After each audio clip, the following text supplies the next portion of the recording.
All right, so welcome everybody to our Arctic Week wrap up Zoom. I'm Lori. For those of you who haven't actually met me kind of face to face before, I'm the founder of the Antarctic Experience.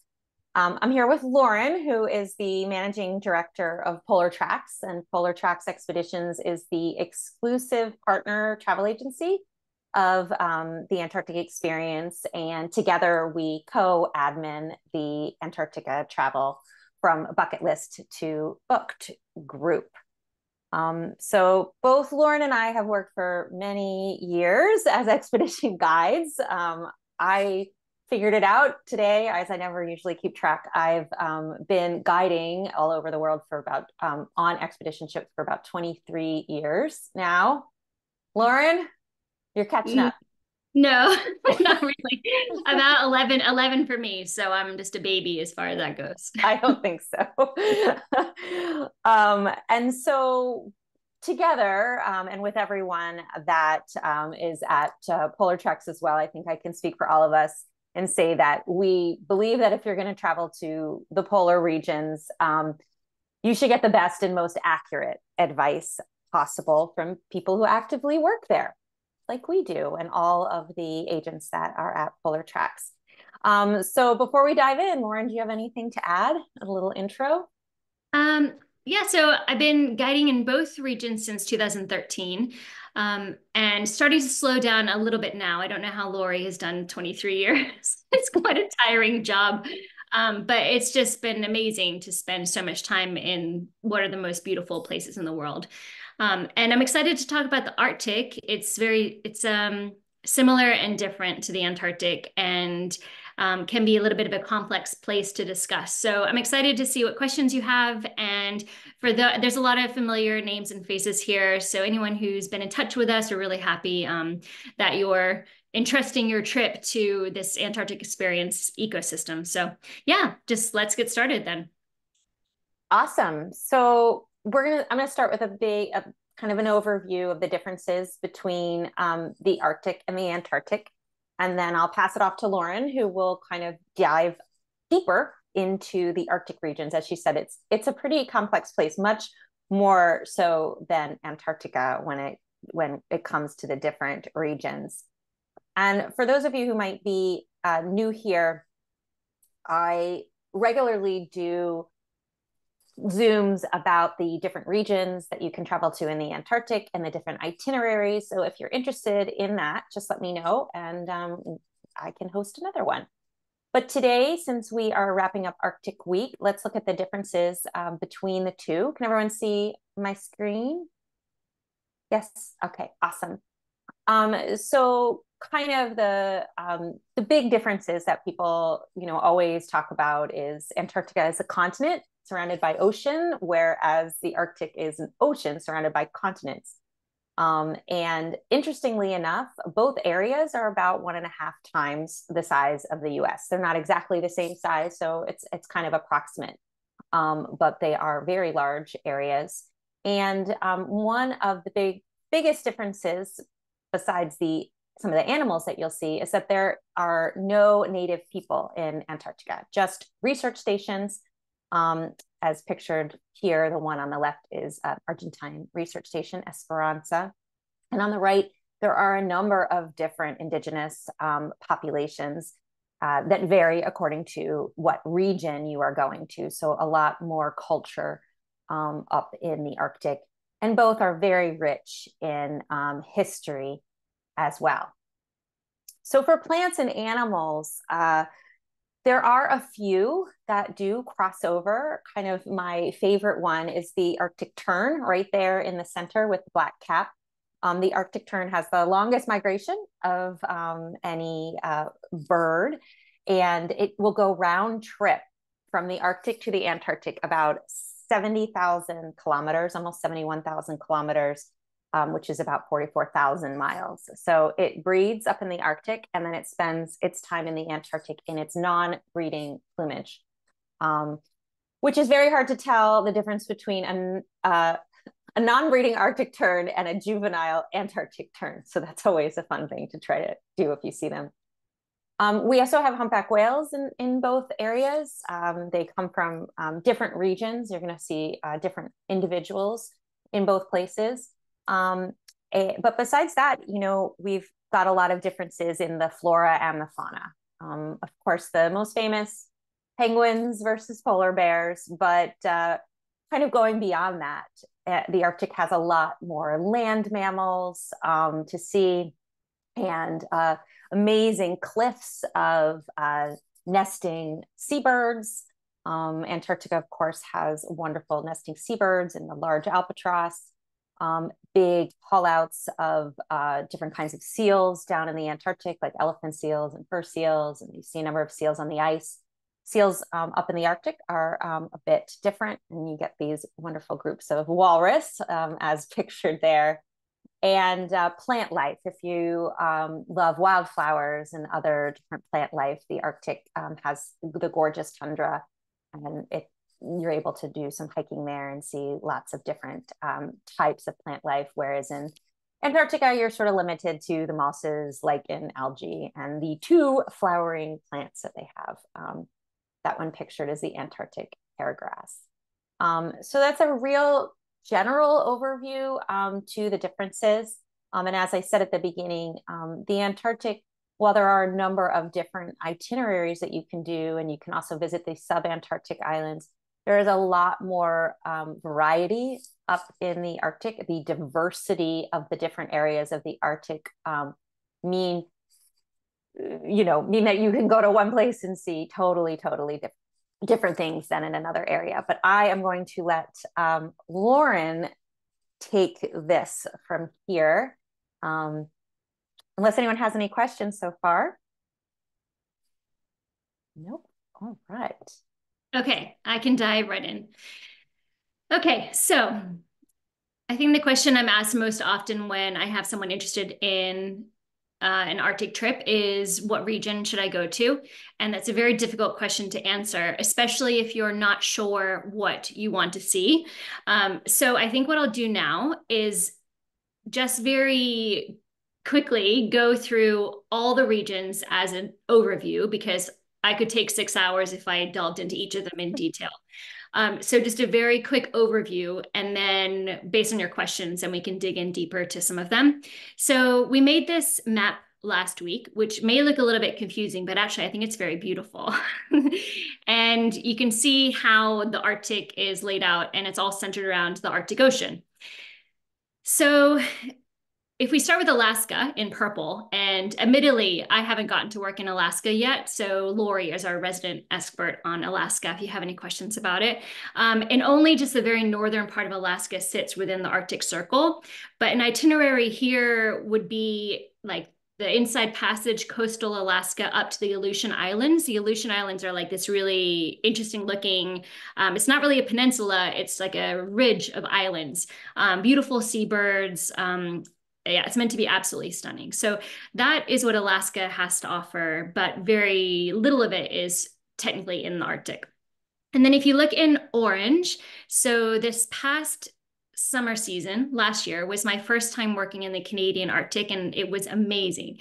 I didn't know what to expect because I've spent a lot of my time in very wildlife rich regions, and I had heard that Canada wasn't that. And I wouldn't say that was true. We actually had really great wildlife, but I was very taken with the history of the Canadian Arctic. So that's learning about Inuit history, current day Inuit culture, and then also the Franklin expedition and them trying to find their way through the Northwest Passage. So just incredible scenery and lots of very interesting historic sites. So in the darker orange, you can see what we would consider the Canadian Arctic, and then the Northwest Passage is about 6 or 7 possible routes through all those different islands. So what I managed to do last summer was transit from the Atlantic to the Pacific Ocean. So from the west side of Greenland, which is in blue there, all the way to Nome, Alaska, which is just beyond the Bering Strait. The Bering Strait, I don't even know, maybe I can see, I don't know if you can see my mouse here. Yeah, I can see it. Okay, good. It's just where Alaska meets Russia, right here. So that's what we would consider a complete Northwest Passage transit, and it's about 25 to 30 days from that. And there can be several different routes through these islands depending on the ice conditions. So Northwest Passage trip is usually going to be in August or September once the sea ice has melted enough to make that route reliable enough for the operators to offer. Okay, and then heading over to the east, we have Greenland. Um, Heavily glaciated, a very important place as far as the potential for sea level rise if the ice cap on Greenland melts. And West Greenland and East Greenland are very different from one another. It is possible to get itineraries which can take you to both coasts, but it's more common to find a West Greenland trip and an East Greenland trip. West Greenland is largely about Greenlandic and Viking history, Greenlandic culture. So you may also refer to them as Inuit, but Inuit in Greenland prefer to be called Greenlanders. Lots of settlement visits. That's where you have those really beautiful, colorful houses along the coast, massive icebergs, pretty good whales. Yeah, it's just a really interesting place, largely about culture and history. And then on the east side of Greenland is more about scenery. Actually, pretty much a majority is about scenery. Really beautiful, deep fjords. You might have heard of Scoresby Sund, which is the largest fjord system in the world. And it's on sort of the southeast part of East Greenland. Really beautiful colors on the hillsides with the plants that flower late in the season.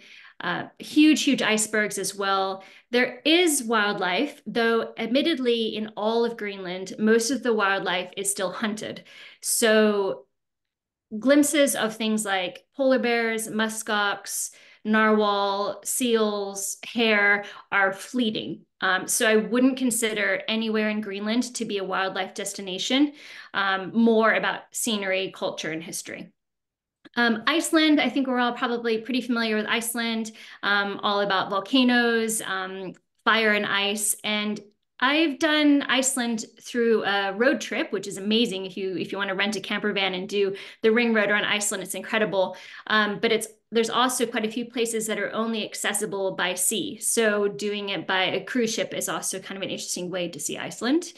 Iceland is also the starting point for quite a lot of trips to East Greenland and also sometimes to Svalbard and certainly to Jan Mayen. So Iceland's a bit of a jump off place for quite a lot of Arctic itineraries. Heading further east is Svalbard, my beloved, and that is a Norwegian archipelago. Rather small when you consider the other Arctic regions. Incredible for wildlife. As Lori was saying, seabirds, just beautiful, like puffins, guillemots, all types of gulls, like the perfectly white ivory gull. Lots of interesting geese, Brent geese, pink-footed geese. Comet eiders and king eiders, just really amazing birds. You've also got walrus, reindeer, Arctic fox, and of course, polar bears. So if you want to see polar bears in the wild, doing what they do, hunting, being solitary, then Svalbard is the place to go. But it's important to remember that they're wild animals, and unfortunately, they never stay in the place where you last saw them. So it takes quite a lot of effort to find polar bears. And also, they are a vulnerable species. So we tend to stay quite a far distance, and that's preferred because then you can actually really enjoy seeing them doing what they would do if you weren't there. But Svalbard is certainly the place where you have the best chance to see polar bears in the wild. And then Russia. So I won't spend too much time on Russia because cruise tourism in Russia hasn't been operating since 2019. First because of COVID and then because of the Russia-Ukraine war. So who knows how many more years it might be until that picks back up. But the various regions are the Russian Arctic National Park, which is, you might have heard of Novaya Zemlya. It's like this interesting little peninsula that sticks up here. And also Franz Josef Land, a small little archipelago here. Actually, it's only 50 nautical miles from the west side of Franz Josef Land to the east side of Svalbard. So similar to up here in the Bering Strait, which is only a couple hundred meters between the west coast of Alaska and the east coast of Russia. So it's quite interesting how close they are in both of these places. So the Russian Arctic National Park, also a great place for polar bears. Very barren, very desolate. Um, Quite an interesting place. Lots of interesting North Pole history as well. And then the Northeast Passage, similar to the Northwest Passage. And then the Russian Far East, which again, I haven't been lucky enough to work, but Lori has. So she'll be our expert there. But it's meant to be amazing bird life as well and super beautiful in the, I'm not sure how you say it, Otosk Sea. Is that how you say it, Lori? Otosk, Yeah, I something. think that's Yeah, yeah. yeah. And then finally, our big star in the middle is a geographic North Pole. There's only one way to, well, there's a couple ways. You could ski there if you were an expeditioner, but I'm not sure. Maybe that's your speed, but it's not my speed. Right now, there's just one way to go to the North Pole, and that is on an icebreaker called Le Commandant de Charcot, and it departs from Svalbard and breaks ice all the way to the North Pole. Incredible scenery. I've been fortunate to do the North Pole trips since 2014, and just the most, it's golden hour all day, and just, yeah, it's all about scenery and really amazing.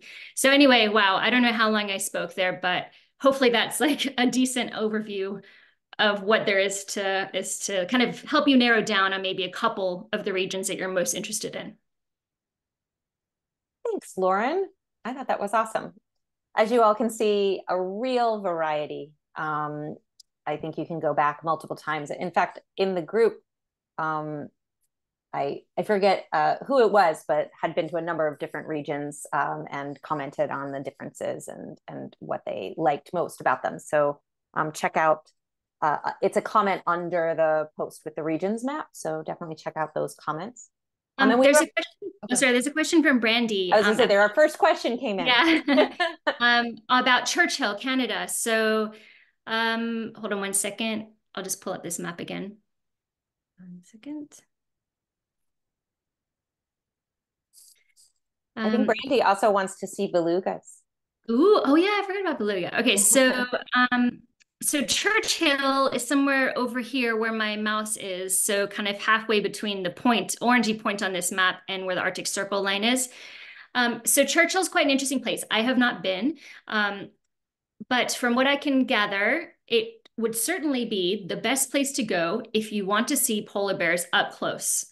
What happens there, the polar bears are not, they're not captive, it's not a zoo, but the environment they find themselves in is a little bit zoo-like in that they've all congregated in this one area, waiting for the sea ice to return. So waiting for the colder months to come, the sea ice to come further back south, so they can hop on the sea ice and make their way further north. So there's sometimes dozens and dozens of polar bears there, both males and mothers with cubs. And it's very rare to see that. You wouldn't see that anywhere else because polar bears are solitary animals. So they certainly do not want to be in the same place with one another. But geographically and climate wise, they have found themselves in the same place. So Churchill tourism has taken advantage of that. And there's these little buggies that you can go on, which keep you safe, keep the polar bears safe, and you can see them up close. And you're seeing, wild behavior. They're not, trained or habituated or anything like that. Sometimes when polar bears misbehave, they even find themselves in a little bit of a polar bear jail, and they're transported to the outside of the congregation. So I don't know. I don't have firsthand experience of what it's like. The photos and the videos I've seen are amazing just to be able to see them that close. It's an incredible creature. But I personally would prefer to see them out in the wild on their own, doing what they want to be doing, which is roaming the sea ice, hunting for ring seals, without a care in the world. So that's how I personally would prefer to see them. But Churchill has another thing to offer.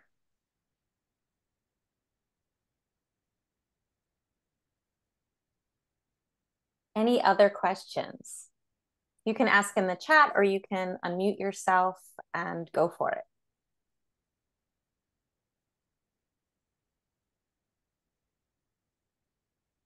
People are starting off quiet. This happens. People start off quiet and then they start rolling in. Oh, Who's gonna I follow bored them. I Brandy? bored them already. Maybe you've answered them all. Well, that would be great if you did answer them all. I could talk a little bit more about Svalbard and maybe pull up a map. Yeah, also, Lauren, I think it would be really interesting to talk about the ship sizes Mhm. there because for anyone who has been to the Antarctic, there are very few choices of smaller vessels. And there are a lot more choices up in the Arctic for smaller vessels. So Lauren can speak to that as well. Yeah, yeah. So in the Antarctic, there are a couple of vessels, like one or two, that are under 100 passengers, and then there's some sailboats and some vessels that are available for private charter. But pretty much all the vessels in Antarctica are 100 to 250 passengers. The majority are, and that's simply because the smaller the ship, the more difficult the sea crossings would be for that vessel. So smaller ships don't tend to go to the Antarctic. That's not the case in the Arctic, where all of these Arctic regions are much more accessible for small ships. So it's much more common to find 12 to 35 passenger vessels in all of the regions. So that's quite interesting. And I have worked since 2018 on a couple of 12 passenger ships in Svalbard. And this coming August, I'll be working on one in East Greenland. And it's an amazing experience. It's really intimate. It's just 12 guests, two guides, seven crew. You have ultimate flexibility about where you go. You know, you don't have to book yourself into any certain site. You just see whatever happens, looking at the weather and the wildlife, and then just go for it. It's really, really, really great. Um, and the group tends to get very close with one another as well. So I really enjoy that. It's a little bit more expensive, of course, it probably a few thousand more than the bigger ships, but it is definitely an opportunity. And it can be great for photographers because the ships are so small that you can get really low down to the waterline. So that can be great for photography. You're basically shooting at eye level with some of the wildlife that you might see.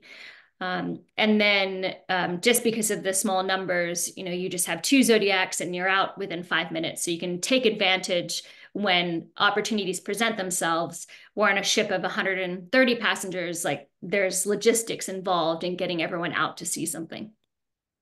So for Antarctica, we also, if you've worked with our Polar Tracks team or you've heard Lori speak about the importance of ship size, generally we tend to only recommend ships of roughly 200 passengers or less. And this is because in Antarctica and also in the Arctic, we have this guideline that we only have 100 people on shore at one time. And so the higher above 100 you go, the less time you'll have on shore or in Zodiacs because we simply have to move people about from different activity to different activity.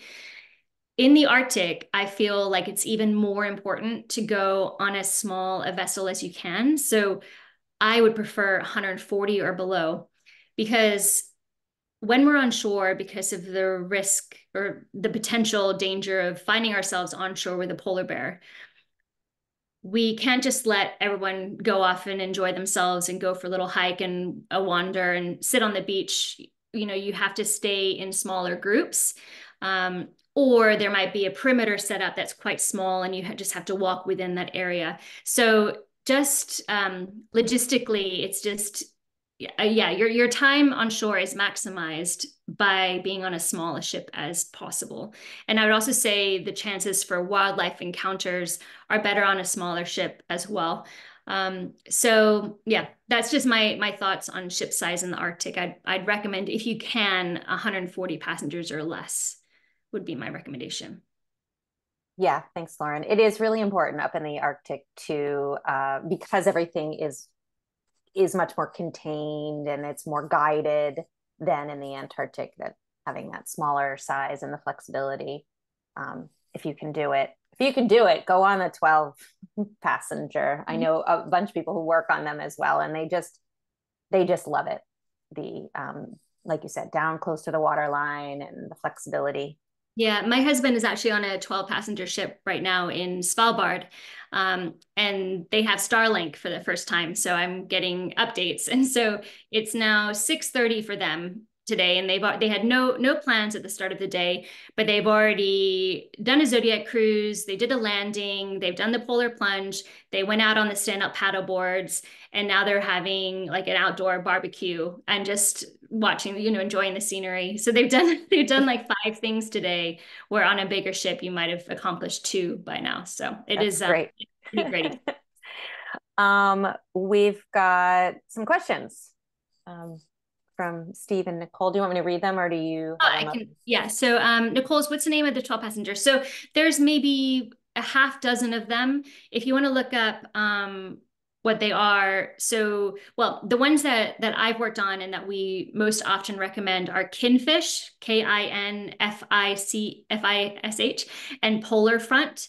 Um, and if you were to go to our Polar Tracks Expeditions website, you can see the pictures of it. Some other ones out there are Stockholm, Malmo, Freya, Hoveyan. There's like a lot of them are Swedish, and they all know each other, so they all talk to each other all the time. But they tend to start the season earlier than other ships and end later, so they might start in early April and go through October, where the larger ships are coming in around now, mid to late May, and finishing mid September or so. And then Steve. Yeah, so Steve has a question about the crossing from Atlantic to Pacific. So that would be the Northwest Passage. And yes, there's still Zodiac landings like there are in Antarctica. There are settlement visits. So you might have heard of Pond Inlet or Resolute, but those are still done by Zodiacs. So ship anchors, drop Zodiacs, and then go to a jetty or a beach. I'm just trying to think. The only places where the ship came alongside were in West Greenland in a couple of small ports. But no, it's pretty much all Zodiac landings as well, all through the Northwest Passage. Yeah. But it is a lot of sea days too. Like, I mean, the trip I did it was I think 29 days, and I think at least 13 or 14 of them were sea days. But the scenery is amazing. There's so much going on the ship. But yeah, it's when you think about the distance that you have to travel to get from Greenland to Alaska, there has to be sea time in there somewhere. Okay. Mark has another question about the Northwest Passage. So could I pull up a map to show you? Yeah, that'd be great. And while she's pulling that up, just for those of you who might be interested in Alaska as well, and maybe even thinking Inside Passage and oh my gosh, there's so many big ships. Going on one of the small vessels, when I worked in Alaska for many years, we rarely came alongside, maybe some smaller villages or things, but we often were very far away from those big ships and exploring in areas that they couldn't go. And many of those big ships, they don't go to the Aleutians, and definitely not over into the Russian Far East. A lot of those trips, which as Lauren said, they're not really happening, but they start happening again. We'll cross from Alaska doing the Aleutians into the Russian Far East, and then there's a reverse itinerary. So you really, especially if you're into birds, it's an amazing birding itinerary. I think all of the Arctic region, there's so many amazing nesting seabirds and endemic birds to a lot of these different areas. So birders tend to kind of do the loop. Yeah. Okay, so here is a itinerary map for what could be a full traverse of the Northwest Passage. So this is what I did last year. So the guest started in Toronto and had a charter flight to West Greenland. So we spent, I think, 3 days in West Greenland. And we went to the Ilulissat Ice Fjord, which is just incredible. It's very much like Antarctica, huge icebergs. It's the fastest moving glacier in the world, and it's a real draw to West Greenland. And then we crossed over Baffin Bay, spent maybe 3 or 4 days in Baffin Island, which was just a total stunner, like alpine scenery, deep fjords, really beautiful. And then every itinerary that does the Northwest Passage is going to be very vague about where potentially you might go or the route taken, because it will all come down to the sea ice conditions. So this is just a very like vague idea, but a big draw of a Northwest Passage trip is Beechey Island. If you're into the Franklin story, Beechey is a big one. I could talk about Franklin for an hour, but I won't. So the Franklin expedition was the largest one to attempt to find the route through the Northwest Passage. Did not go well. And three men were buried on Beechey Island, and their graves were discovered many years later, and the graves are still there. So it's a very important historic site for the Franklin expedition. But it's also really interesting to do the Northwest Passage on a ship that also will have Inuit guides as part of your team. And so the operators that we work with certainly do that. And I think it's so important to let Inuit tell their own history, and they have their own history that ran alongside the Franklin expedition. So I just found the storytelling of traveling through this region just amazing, and then to actually get to see it was very, very cool. So then as you head further west past Beechey Island, the scenery gets a little bit more desolate, I suppose, not quite as stunning. Very like low-lying sandy beaches. Still a great place for polar bears. I was surprised at the number of bears that we had last year. But when it comes to bears, you just really can't count on it. One year might be different than the other. And it really comes down to the sea ice conditions as well. And then heading further west, really, once you get into the States, which is sort of just to the west of Amundsen Gulf, there's really not a lot of landing opportunities. And it is also a little bit challenging permitting wise. So for us, the last week was just sea time. And then when we got to the Bering Strait, which is this narrow passage between Russia and Alaska, then we had all these amazing puffins. I'd never seen crested puffins before. Then coming into Nome, which is a very interesting old, like, what would you call it? Saloon type town. I love their Very, slogan. There's no place like Nome, is there? yeah, like frontier style. It was Yeah, really totally. interesting. It's an Yeah, interesting spot.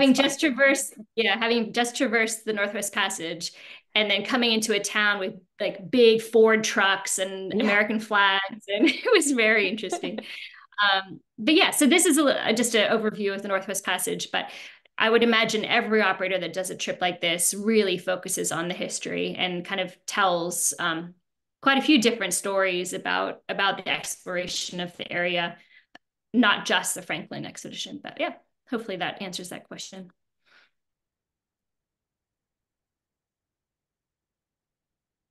Mark says yes. And then Liz is asking a question. Yes, new regulations. Yes. So, can I? Okay, yeah. Okay, so there are new regulations. I'll talk about Svalbard first. That have just been passed by the Norwegian government. And from next season, 2025 onwards, there is a greater distance that we would need to keep to polar bears. So some of the season it's 300 meters, and some of the season it's 500. So the times of in Svalbard having quote unquote close encounters with polar bears, 100 meters or closer, will be behind us as of next season. And this is to minimize disturbance to the bears, and yeah, just to, I think, have a tighter rein on tourism in general in the region. There's other regulations that come along with that, and one that will be quite interesting for the industry to adjust to is that there will just be less places where we are allowed to land in Svalbard. So Zodiac cruising and ships cruising will become a bigger part of itineraries in Svalbard. And also potentially spending more time in the ice north of Svalbard will be a bigger focus. So yeah, it will be limiting as far as close encounters to wildlife. Yeah, and it's the same for parts of East Greenland, so deep into Scoresby which is that largest fjord system in the world I mentioned in East Greenland. So these regulations came in last year, and my understanding is it restricted access to the deepest parts of that fjord system, and that was around local hunting. So in Greenland and also in Canada, local Inuit are still allowed to hunt. So the regions of Scoresby where they hunt narwhal are now off limits for tourism. So yeah, I would say that overall the Arctic is becoming a little bit more difficult to operate, and that the industry will adjust to that. But yes, in those two places in particular, Svalbard and parts of East Greenland, there are some challenges certainly for the cruise industry right now. But as you said, they can venture a little farther north of Svalbard into the ice, especially for polar bears. But it's getting harder and harder to see them. I mean, they are suffering their populations, and the sea ice is melting. So it's not like they're everywhere like they kind of used to be anyway. So Yeah, sometimes it's sometimes you have a trip where you seem to not be able to land very much because wherever you go, there's a polar bear. And then the next trip, which is a week later, you're desperate to find one. And it's just luck of the draw. It's really tricky. And some people really want to see polar bears on ice and or on snow. It's kind of the image that they have. So trips that are longer in length and also earlier in the season are a good idea for that, because then the sea ice that's north of Svalbard is far enough south that ships actually have enough time to travel to it. Whereas the season progresses, the temperatures warm, the sea ice retreats further north, it gets harder and harder to make it up to the pack ice. So yeah, there's a lot of nuance to a Svalbard. Where when you choose to go to Svalbard, it's quite an interesting place. yeah, and I guess for everyone who's watching, the Arctic is no different from the Antarctic in the sense that, we always have plan B and plan C. And we like people to leave a lot of the expectations at the door. If you are working with, our partner agents at Polar Tracks, they will definitely guide you to the ships with the expedition team that has good experiences and can find places, different places to go. But it is the luck of the draw, as Lauren said. But there's a lot more variety of wildlife up in the Arctic, I would say. So it's the few times that I have been, I have not worked up in the Arctic as much. Polar bears are really hard to find. Yeah, really. They like, Yeah. I don't know, they hid from me. I once diverted a whole ship for a polar bear that turned out to be a rock. That Oh was, yeah. Yeah. I We've think all we've been all there. done that at some point in our careers. Like, Yeah. I see one, and then, Yeah. no, that's just a rock. Yeah, no, they are amazing creatures, and it's like just incredible when you actually see one, even if it's distant. I Oh, mean, binoculars are so important in the yeah. art. Like, just definitely bring binoculars, because you might have a bear like 300 or 400 meters away, which might sound really far if you're used to penguins that are 10 meters away, of course. But if you can view them through your binoculars where they don't even really know that we're there, and you get to see the most amazing behavior, it's just No, it's like it's my a really besting. Yeah. yeah, it's just a really nice way to experience wildlife. And then as you say, Lori, like in Svalbard and Greenland, like the variety of wildlife is amazing. Like walrus and reindeer are super weird and quirky, and Arctic fox as well, and the Oh, I seabirds are love the Arctic incredible, and the fox. plants. So yeah, lots and lots of variety. Definitely don't like hedge your bets on Polar one thing, bears. where you Right. will be disappointed. That's just generally how the polar regions work. And yes, binoculars, much more important in the Arctic than the Antarctic. Um, all right. Any more questions? This has been great. We have a little bit more time if people have any more questions. I think we hit everything on our that was asked online. I guess the only thing is, where's the best place to have a chance, I should say, of seeing belugas? Oh yeah, belugas. Okay, so in my experience, Svalbard, I have never seen beluga in Greenland. Yeah, so Svalbard and potentially Franz Josef Land, but that's Russia. So Svalbard, they're one of the true Arctic whales, so they're in the region all year round. They don't migrate further south. And they're always present in the fjords and bays of Svalbard. Unfortunately, they are a bit skittish, so they don't like ship noise, which is a bit of a bummer. But they are certainly in Svalbard all the time, so that would be the place. But that would be a real bonus. I would even probably more than polar bears, I would say. Like you just can't count In on seeing narwhal. beluga. Like it's yeah, and narwhal too. Yeah, they're all hard. I mean, in It's 11 hard years, because they've been hunted and the seals as yeah, well. And so they act very differently yeah. I've than the seen a animals in narwhal the once Antarctic. in 11 years, and not well enough to take a photo, but I have it in my memory. I just wanted to mention also as far as planning for an Arctic trip. So Yeah. the operators publish their schedule about 18 months in advance, which is the same as they do for Antarctica. So for the 2024 season is happening currently. 2025 is published, and the 2026 season we would be expecting to see towards the end of this year or early next year. So roughly 18 months in advance. But some operators go out early and some lag behind a little bit. And similar to the Antarctic, usually there's an early bird discounts that come along with the season just being published. And then after a few months, those early bird deals disappear and it becomes like a full fair price.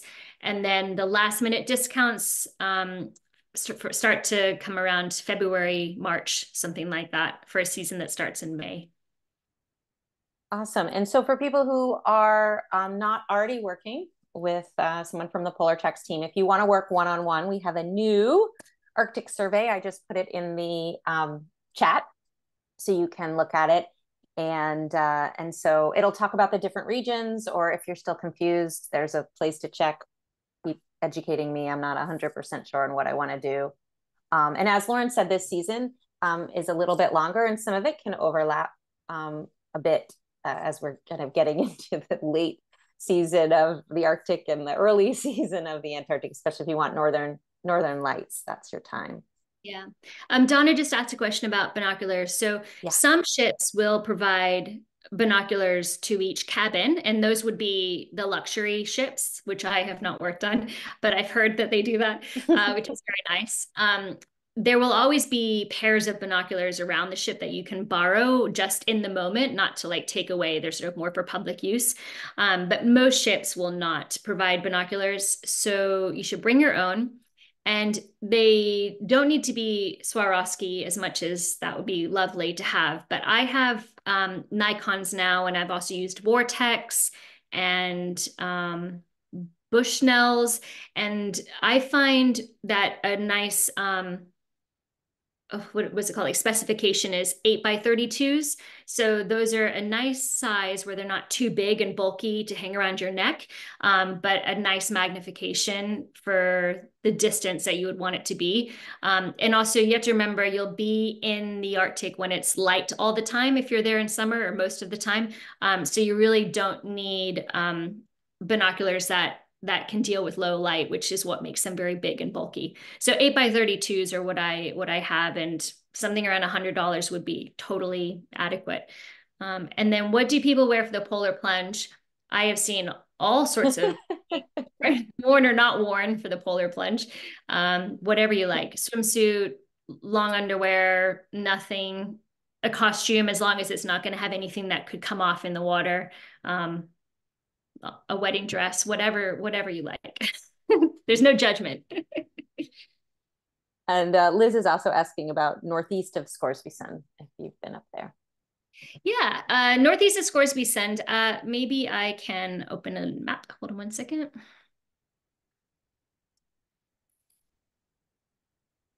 Let's see.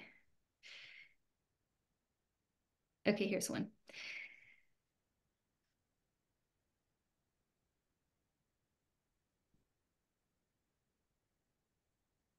Let's see. I've just seemed to have lost my screen Oh, share option, but okay. Oh, here it is. Found it. It's the Oh, one in okay. bright. It's the one in bright green. Okay. Okay, so this is a map of a potential itinerary for West and East Greenland. So actually, this is not going to help Liz's question because it doesn't go far enough north.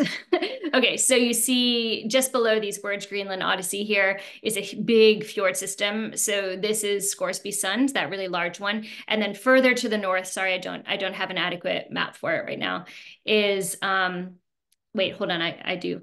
One second.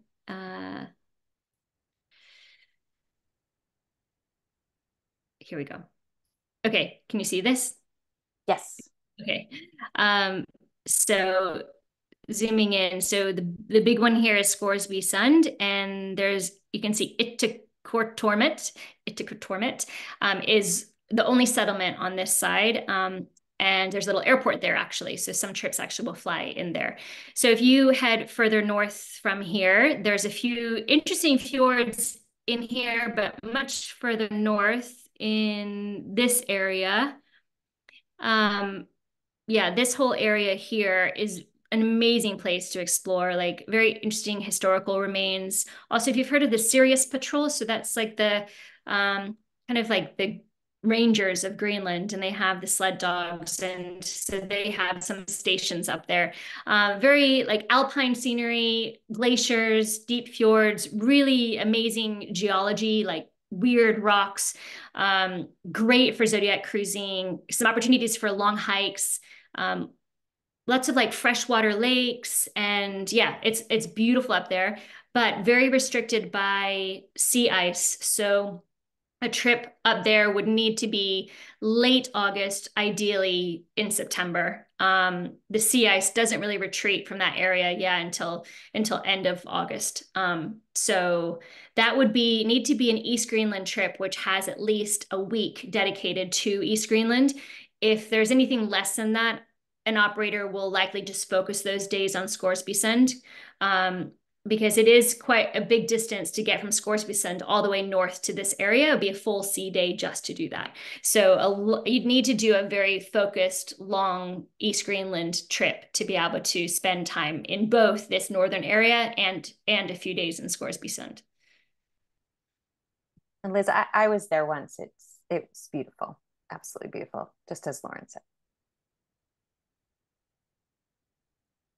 Sandy asks about single supplements. So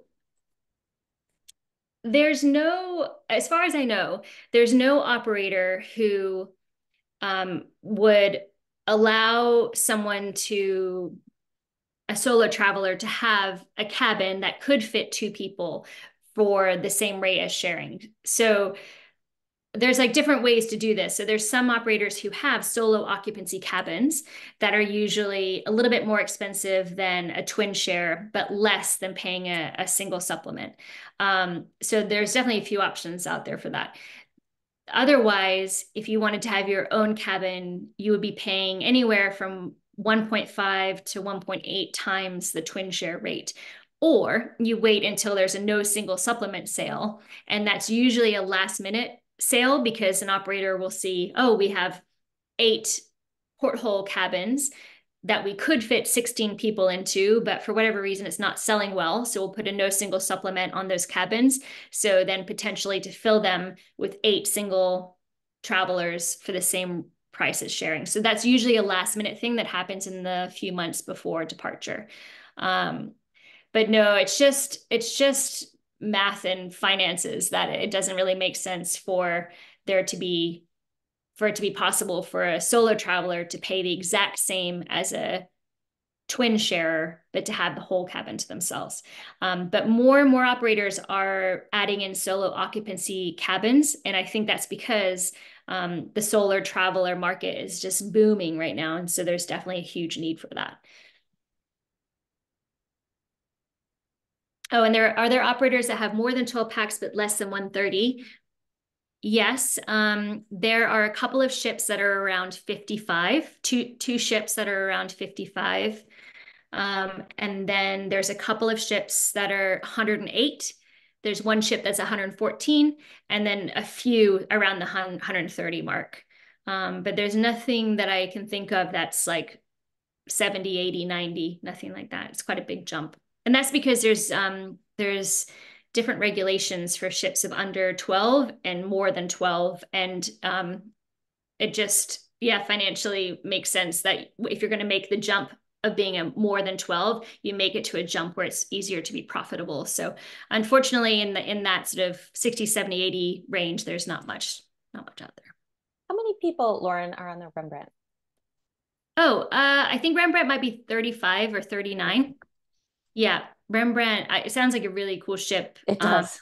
They do ski trips as well, which is quite interesting in the early season. So yeah. Oh, Heather says 33. 33. Yeah, I 33. didn't know you were here, Heather. Hi.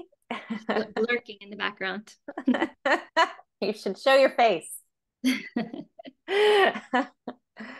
um, for those who don't know, Heather's the founder of Polar Traps Expeditions. And yeah, well, I think we should wrap it up. Um, unless Heather, now that I know you're here, do you have anything that you want to add? Lurking in the background.